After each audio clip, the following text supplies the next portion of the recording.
I can tell you for sure what we know, and it's a new variant. And I would call it the sum of all fears in the sense that when you look at the mutations it has a collection of almost everyone that has caused trouble in the past, plus it has its own new ones. So we know that this virus has many, many changes, most of which we've seen and know are dangerous, and some of which we don't know. Now, that being said, the preliminary evidence suggests that it's highly transmissible. That still we wait to see all the data. Now, we also know that some people who have been fully vaccinated have been infected. That doesn't necessarily mean it's more infectious, but it could be.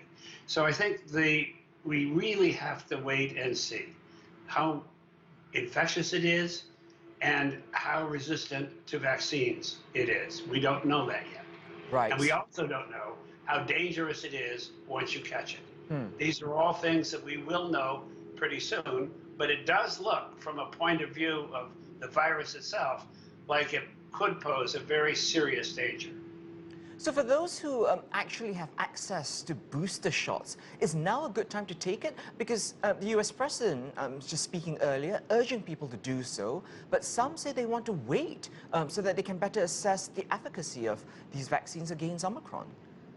I would recommend that everybody who has access to a booster should take it. What we do know is, especially for the vulnerable population, those who are over 65, the boost makes an enormous difference. It can raise your concentration of antibodies at least tenfold or more. It gives you a great deal more protection than the first two shots. So for anybody who is at all at risk, they should take it. And in the United States now, it has been approved for every adult who's been doubly vaccinated is now approved for a booster. And I would recommend that they do that. The sad part of this, of course, is that, it's now a year and some into this whole pandemic, and the vaccine debate is still raging. So what do you say to a vaccine skeptic who's using the emergence of Omicron as a justification that vaccines don't work? Well, so far, the vaccines haven't been completely protective against infection, but they have been very protective against hospitalization and death.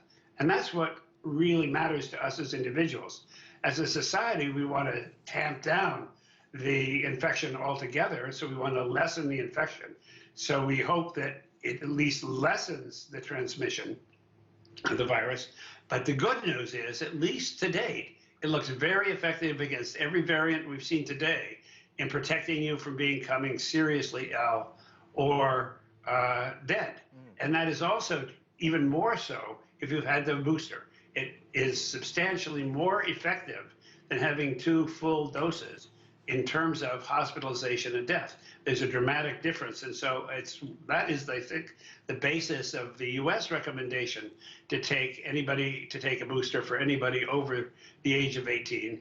And I think it's a good recommendation for all others. Dr. Haseltine, we just have about 30 seconds left. I want to touch this subject of travel bans, because many countries are now banning travel from Southern African nations. The WHO doesn't recommend it. Where do you stand? Does limiting travel help limit the spread?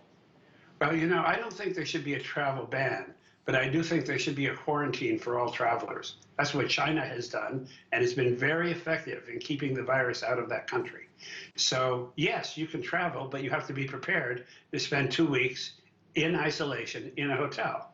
And that is not discriminatory. It's from wherever you come.